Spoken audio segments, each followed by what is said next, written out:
Hey, welcome back to Minus Letter Live. My guest this segment is George Robinson. He's the CEO of RavenQuest BioMed. George, thanks for coming in today. Thanks, James. George, your business model was unique from the outset. I participated in an investor conference call, and it really struck me as a unique value proposition. But today you're telling me that it's kind of expanded a bit based on certain things that have happened and your own personal professional history. Why don't you give me an overview exactly how you categorize the main components of the business? We've got four pillars of our business. The first one is the Indigenous peoples focus for us. We believe that because of UNDRIP, the United Nations Declaration on the Rights of Indigenous People, and certain articles in there that they have a right towards certain major economies in Canada, and cannabis is going to be one of them.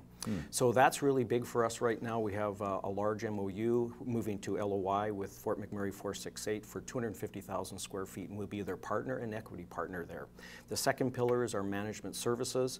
Last quarter we did $611,000 in consulting dollars, which was really unique, paid for all of our bills for us.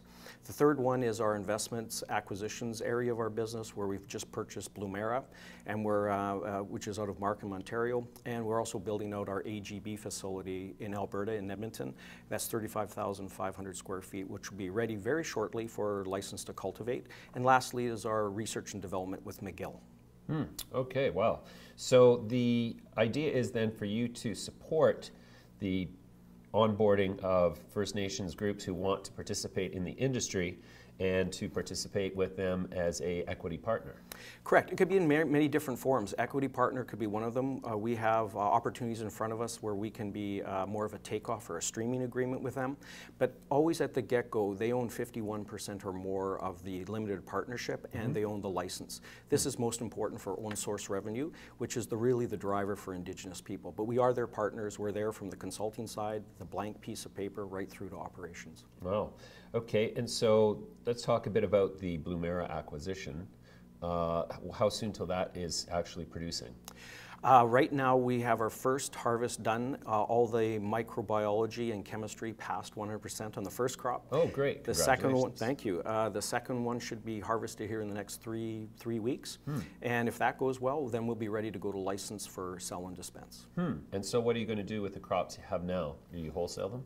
We'll probably wholesale them for sure at the get-go, and then from there we'll use Blumera's license to actually first off sell material, but also be the nursery for sending plant material to AGB. So we're trying to get in front of our strategy by making sure as soon as we have a license to cultivate, it's our nursery to send us rooted clippings off to the Alberta Green Biotech site. Oh, great. So I've heard that the federal government of Canada has got a sort of fast-track mentality when it comes to First Nations groups who are making applications for facilities and for licensing. Is that true? And if so, what exactly is the fast track look like relative to the normal timeline for other ACMPR applicants? Yeah, I don't think they would use the term fast track, but they call it Navigator Management, which is a smaller group within the Office of Medicinal Cannabis, which will help Indigenous people get their applications through. I have two of them right now that are in the process, a few more that are just entering into that.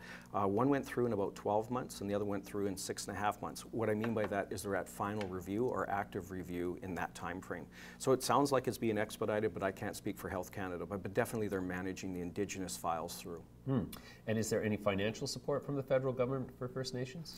It's a legal business, so there's always financial support available for them, but typically in these type of environments there's grant money that's provided, so you have to go spend the money and then the grant money sets an offset after the fact. Okay, so what I'm trying to get at with those questions is it conceivable that cannabis sourced from First Nations suppliers might actually be more competitively priced than that from the larger corporate ACMPRs?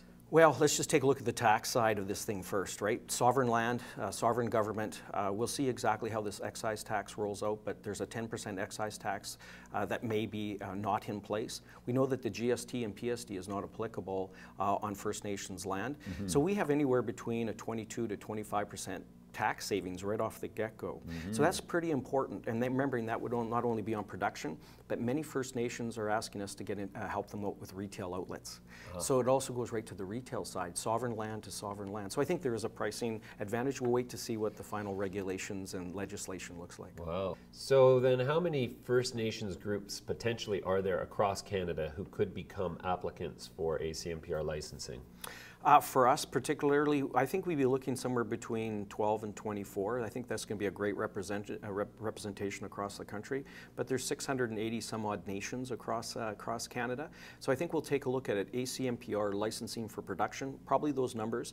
But I think there's a far vaster or larger number where we can help them off on the retail outlet side. That may be north of 100.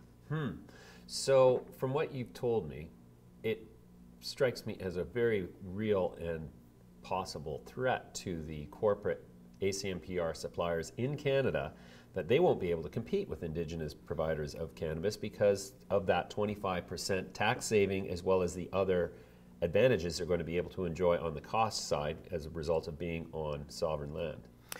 It could be. You know, we have to sort of let this play out, I think, first off. I think that if you take a look at it, let's just say maybe 20% they might pick up or more, I don't know. But that still leaves a lot of room for everyone else. And I think branding will become a difference also, whereas First Nations are going to focus, I think, majorly at the beginning on medicinal relief and then work into the retail side thereafter. I think they're very good caretakers of the land. They've come from a large herbal background. So let's see. I wouldn't be, I mean, I have my own facilities that we're running, and I'm not nervous about it. I think we still have a lot of runway there yet. But I'm really encouraged that they're coming into the space, and I think it's going to be a great opportunity for them and for the Indigenous people across Canada. Great introduction to RavenQuest, George. Thanks for coming in today. Thank you very much, James.